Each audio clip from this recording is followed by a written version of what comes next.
स्वागत है आपका आपके ही अपने प्यारे YouTube चैनल में। इस क्लास में हम इस स्टोरी के एक एक लाइन को रीड करेंगे और इसकी वर्ड मीनिंग को लिखते हुए ट्रांसलेट करेंगे। लिखने से वो वर्ड मीनिंग आपके दिमाग में ज़्यादा समय तक रहेगी और साथ में हम आपको ग्रामर से जुड़ी, टेंस से जुड़ी छोटी छोटी बातें भी बताएंगे, जिससे आपको इंग्लिश लिखना, पढ़ना, बोलना और समझना और अच्छे से आने लगेगा। इस वीडियो में हम ढेर सारी वर्ड मीनिंग्स और सेंटेंसेस को सीखेंगे, जिसको डेली लाइफ में हम यूज कर सकते हैं। इसी के साथ आप कर दीजिए लाइक और सब्सक्राइब और मैं करता हूँ शुरू। The perfect palace. The perfect palace.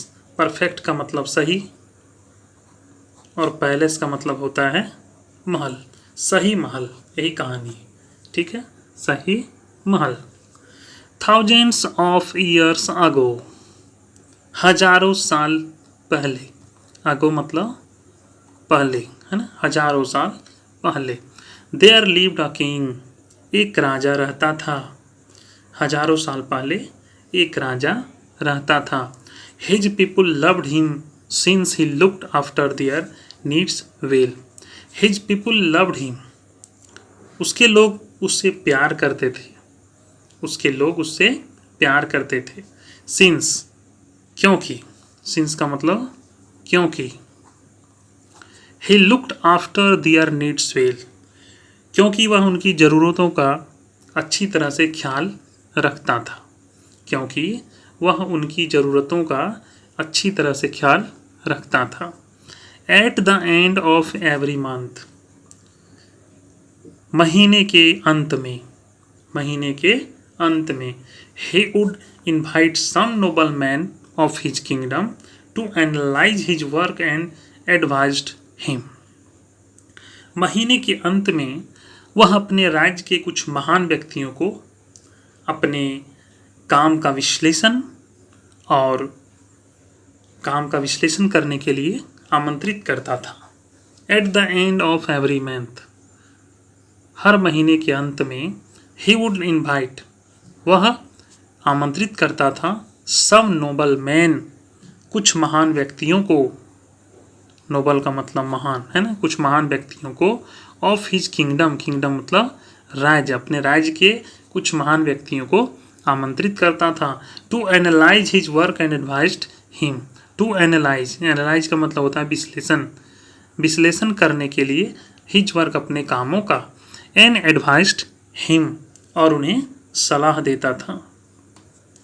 The king built many things. The king built many things, राजा ने अनेक वस्तुएं बनाई। बिल्ट का मतलब बनवाई। Every year he would rebuild his palace and every time it looked better that before. हर वर्ष वह अपने महल का पुनर्निर्माण करवाता था। रीबिल्ड का क्या मतलब होता है?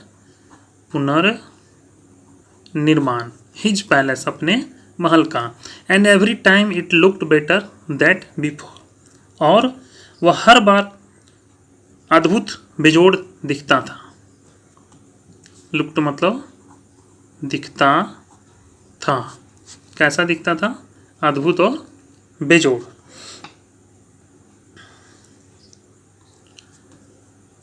Marvellous and unmatched.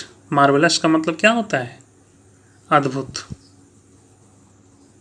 और अनमैच्ड का मतलब बेजोड़। The careers would praise and the king would feel elated. संदेश वाहक प्रशंसा करेंगे और राजा प्रसन्न महसूस करेंगे। The careers would praise, praise का क्या मतलब होता है? प्रशंसा। एंड फील इलेटेड, इलेटेड का मतलब क्या होगा? प्रसन्न, प्रसन्न यानी संदेशवाहक। करियर्स का मतलब क्या होता है? संदेशवाहक। ठीक से समझिएगा, थोड़ा टेढ़ा वर्ड आता है तो आपको हिंदी करना थोड़ा कठिन हो जाएगा। द करियर्स वुड प्रेज, संदेशवाहक प्रशंसा करेंगे। And the king would feel elated, और राजा प्रसन्न महसूस होगा, प्रसन्न होगा, बस राजा प्रसन्न होगा ऐसे समझ सकते हैं।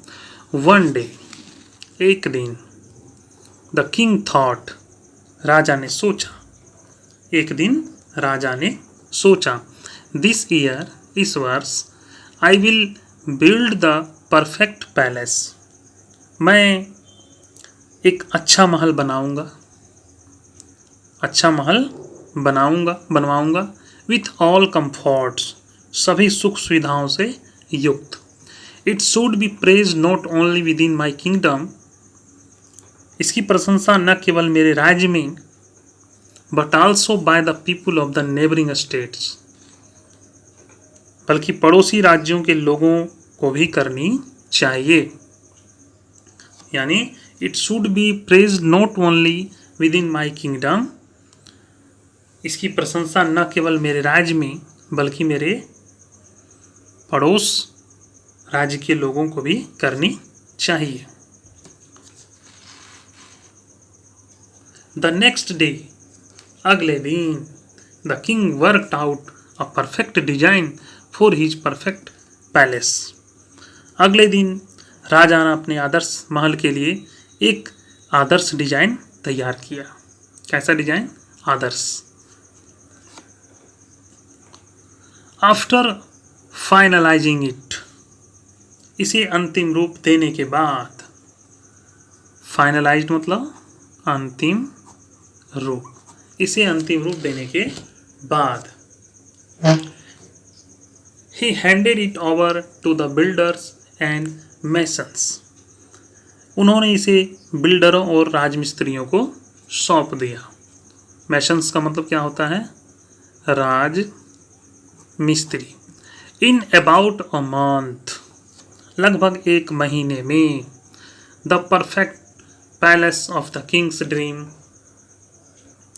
वॉज रेडी, लगभग एक महीने में राजा के सपनों का उत्तम महल बनकर तैयार हो गया। The king invited noble man of his kingdom, राजा ने अपने राज्य के महानुभावों के एज वेल एज साथ साथ द नेबरिंग स्टेट्स, पड़ोसी राज्यों को भी आमंत्रित किया।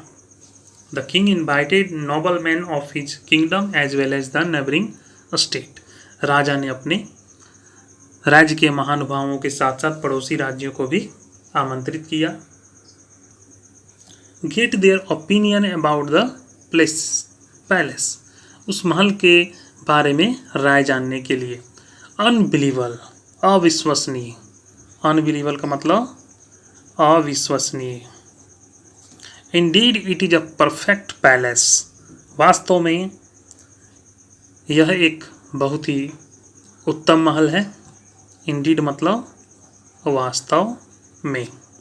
Cheered the noble man in यूनिशन,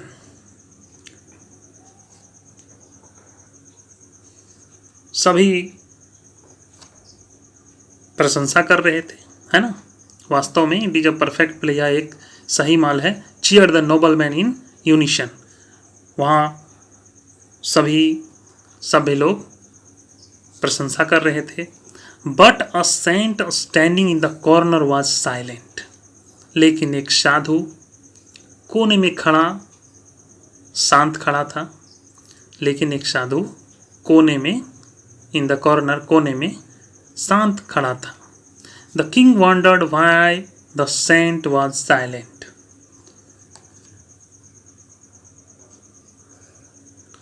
the king wondered why the saint was silent, राजा आश्चर्यचकित था कि वह साधु शांत क्यों है, कि वह साधु शांत क्यों था। When everyone was praising his palace, जबकि हर कोई इस महल की प्रशंसा कर रहा है। प्रेजिंग यानी प्रशंसा।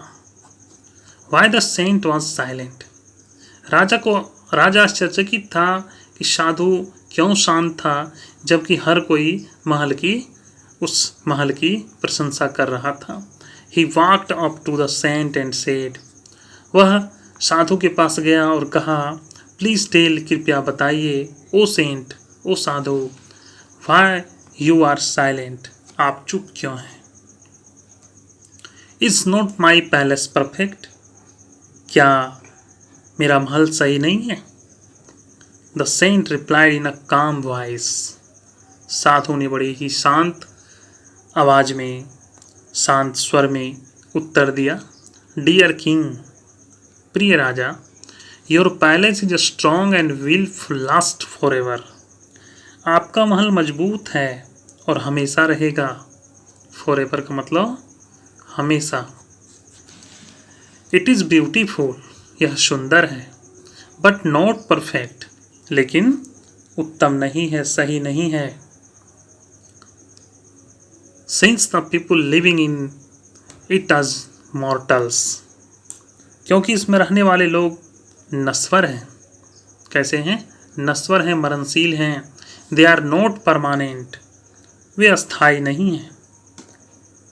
Your palace will live for ever but not the people in it. आपका महल हमेशा रहेगा, लेकिन लोग नहीं रहेंगे। That is why I am silent, इसलिए मैं चुप हूँ। Man is born with empty hand and so does he die. इंसान खाली हाथों से पैदा होता है और वैसे ही मर जाता है। The king thank the saint for his wise word and never tried to build a perfect palace. राजा ने संत को उनके बुद्धिमान शब्दों के लिए धन्यवाद दिया और फिर कभी एक आदर्श महल बनाने की कोशिश नहीं की। एक तरह से साधु ने उसकी आंखें खोल दी थी कि बार बार महल को आप मत बनाइए।